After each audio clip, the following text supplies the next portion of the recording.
Breaking news, बहुत बड़ी breaking news. Israel की लगातार मदद करने की वजह से, अमेरिका जो मदद कर रहा था, इजराइल पूरी तरह से फ्री हो गया था कि अब मैं कुछ भी कर सकता हूं। पूरी दुनिया अमेरिका को कोसने लगी थी। इसी बीच अमेरिका के राष्ट्रपति बाइडेन ने ऐसा स्टेटमेंट जारी किया जिसे सीधा कहा जा रहा है कि इजराइल को धमकी है, और यह बहुत बड़ी खबर है, इसलिए पूरी स्क्रीन पर यह प्रूफ देख लीजिए। यह अखबार में सीधा सीधा आ गया है कि बाइडेन ने धमकी दी है, वार्न किया है इजराइल को कि गाजा के ऊपर दोबारा से कब्जा मत करना। इजराइल अगर हमला कर रहा है वो अपनी जगह, दूसरी बात है, लेकिन गाजा पर अगर कब्जा किया तो ये इजराइल के लिए बड़ी प्रॉब्लम वाली बात होगी। दोस्तों, दूसरी तरफ सबसे पहले आपको बता दूं कि बाइडेन ने कहा दोबारा कब्जा, यानी बाइडेन कह रहे हैं कि इजराइल दोबारा कब्जा ना करे, यानी फिलहाल जो अभी इजराइल है वो कब्जा करके रह रहा है या फिर कब्जा कर चुका है पहले, ये सारी दुनिया जानती है।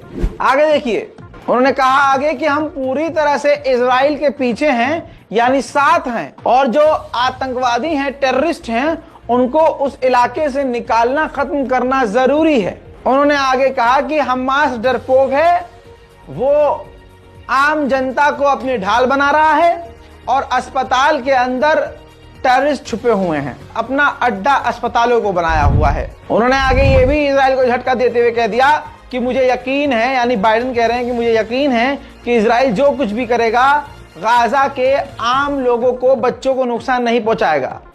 दोस्तों, सबसे बड़ी बात यही थी, टाइटल में अखबार में देखी कि इजराइल को कह दिया बाइडेन ने कि कब्जा दोबारा मत करना। ठीक इसी तरह से ईरान से अमेरिका ने कहा है कि अपने बॉर्डर को क्रॉस मत करना, जिससे यह जंग बढ़े।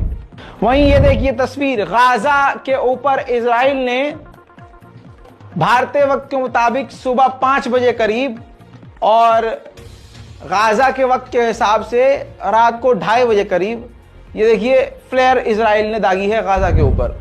उधर यूएन ने जानकारी दी है और कंफर्म किया है कि लगभग 4 लाख से ज्यादा गाजा के लोग यूएन के ही बिल्डिंग और अस्पतालों में छुपे हुए हैं। गाजा में यूएन के अस्पतालों ने नोटिस जारी किया है कि गाजा में जो हमारे अस्पताल हैं उसमें सिर्फ 24 घंटे का ही फ्यूल बचा हुआ है, यानी 24 घंटे तक ही वहां बिजली मौजूद है, जिससे अस्पतालों की मशीन चल रही है। 24 घंटे के बाद हालात बिगड़ जाएंगे।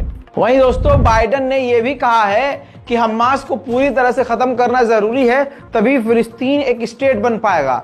बाइडेन ने यह भी कह दिया है कि फिलिस्तीन को स्टेट हम बनाएंगे। दोस्तों, ये ताजा इंटरव्यू आया है बाइडेन का। बाइडेन ने जिसमें एक्सेप्ट किया है, कहा है कि इस जंग की वजह से अमेरिका में भी आतंकी हमलों की आशंका बढ़ गई है। ब्रेकिंग न्यूज में फिलहाल के लिए इतना ही। इस रिपोर्ट को शेयर करना मत भूलिएगा, चैनल को सब्सक्राइब कीजिए। जय हिंद।